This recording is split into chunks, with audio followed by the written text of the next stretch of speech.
Sometimes I can make it through Ragnar's chapter without dying. Sometimes the chips just don't fall that way. It's all good. I'll take either way. It doesn't really matter. Oh, I gotta throw something away. No, I won't give up the agility seed. You know, I'll just throw away a medical herb. Don't talk to the pot, Ragnar. Take the agility seed out of it.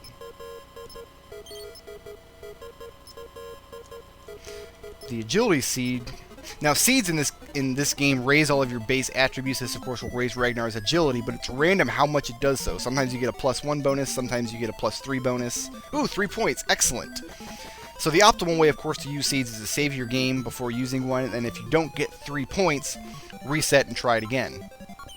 I'm not going to do that in this Let's Play because I'm only doing the one chapter anyway, so it doesn't matter. The cool thing about this dungeon is it tells you exactly where you need to go. Come this way. And it tells you which way you want to go. The problem is if you follow the directions of the weird, ghost babysitter or whatever, like not that way, but you actually do want to go this way because there's treasure over here. And Lord knows we want treasure. Yeah. I also want to kill this mage before he kills me.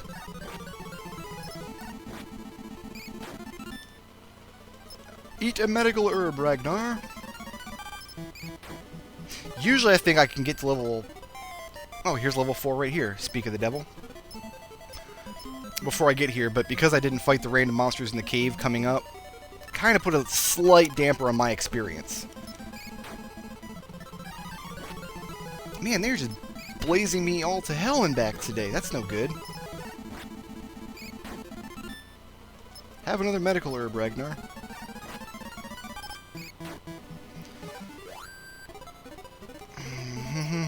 Okay. I thought that was the gold. There's gold in this dungeon, then there's a medical herb. You know what? That's fine. This isn't fine. Oh, yeah. Which one do I kill first? Because if I try to kill the mage, the healer will heal it, and etc. Oh, good. I got the healer down. That was a fortuitous fight. If I can get this mage down without suffering a blaze spell, I'll be on top of things. That was good. Excellent. Okay. Sometimes fights go your way, sometimes they don't. That's how Dragon Warrior falls out.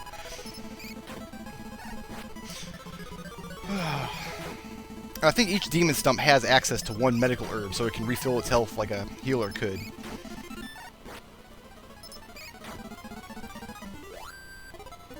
Now, in case you're asking, how could you have a demon stump inside of a cave? You really can't.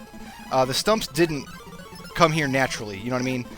They grew up top in the sunlight, photosynthesis, etc. And then someone chopped them down and they wandered down into this cave. And that's why they live here now. Man, I wish I had a little healer that cast heal on me every time I took damage. That would be real nice. Not that anything like that would ever happen in this game.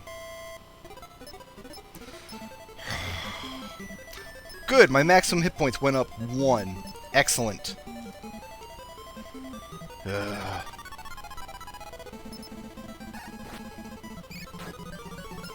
You could, if you wanted to, grind up some gold and buy Ragnar better equipment. I've never found it real necessary.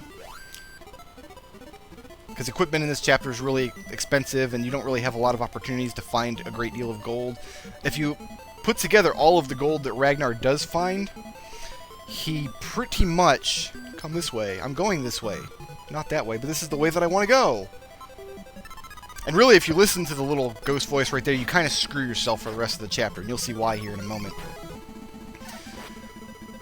What was I talking about? Oh yeah, if you put all the gold you find together, plus all the gold you'll get over the course of random encounters, etc., you'll pretty much have just enough money to buy Ragnar's best armor by the time you get back to town. It just kind of happens that way. Hey look, it's a healer.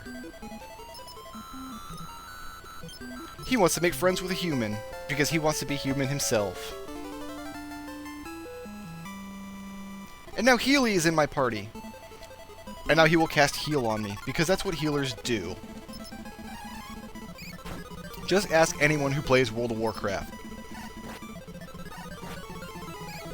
Looking for healer for Shadowfang Keep. Believe it or not, back in the days when I played World of Warcraft, Shadowfang Keep was my favorite dungeon, like bar none. And I never ran it until I was like level 40 or something. I played Alliance, so I didn't didn't have access to Shadowfang Keep at the appropriate level. But I got to like level 40 or so, and I played a Warlock, and what I used to do whenever I got bored, I would just like go run Shadowfang Keep solo, and just rake in a ton of little things, like just trash items so I could disenchant and make money. It was a good way to kill a Saturday, do some runs through Shadowfang Keep. And then of course I used to run the low-level members of the guild through there now and again. 'Cause there's good stuff that drops off the bosses and things. I haven't actually played World of Warcraft, oh my goodness, it's been a long time. I think I quit like a few months after Burning Crusade came out. I don't even know if Shadowfang Keep is still a thing in the game. Like, do people still do that? Do Horde characters still run that at low levels? I don't even know. I know very little about anything. Now I need to go this way. Not that way, but if you don't go this way, again, you kind of screw yourself. And now that I've got Healy along, pretty much Ragnar is unkillable. As long as Healy's got magic points, Ragnar kind of cannot die. The problem is that Healy will prioritize Ragnar over himself, which makes sense, because if Ragnar dies, it's a game over. Healy doesn't actually count as a party member in that regard. The other problem is, though, that Healy won't heal himself unless he's very, very low on hit points. So you can sometimes get yourself into a situation where Healy dies even though he has almost all his magic points just because he's dumb. I hope that doesn't happen, because I kind of like Healy. He makes the chapter... what's the word? Oh yeah, winnable. Ah, 600 gold pieces. So what does that leave me with? 885. That is not enough to buy my armor.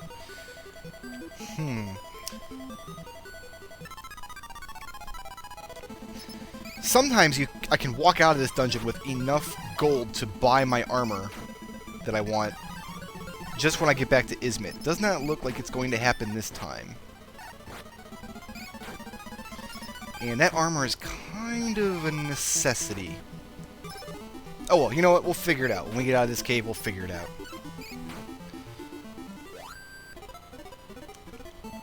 Ugh. I need a drink. Where's my Mountain Dew? There it is, with a straw in it.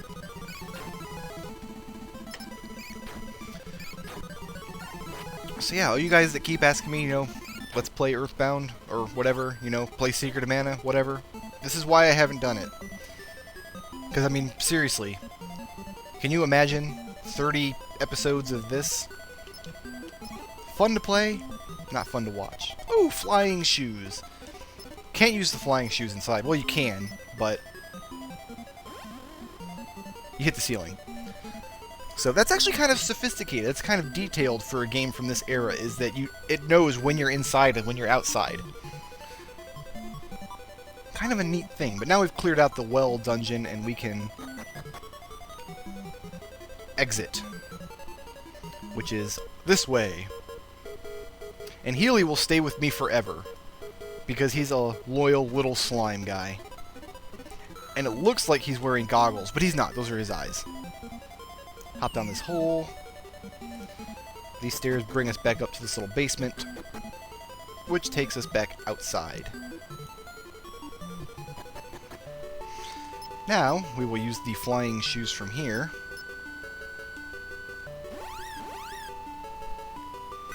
Oh, which brings us to the tower, where all the little kids are being held. This being the final dungeon in Ragnar's chapter. And it's kind of a good dungeon. It's like, I really like the design of this dungeon, because the flying shoes bring you back to the tower from anywhere on the world map. Or from the inside of any town, actually. And you can exit the dungeon by jumping out of the tower from any level, pretty much. And it doesn't do damage to you. All it does is it brings you back outside of the world map. So, from any point in the dungeon, if you get into trouble, the game is pretty lenient about letting you exit the dungeon and either recouping your losses or doing some more preparation.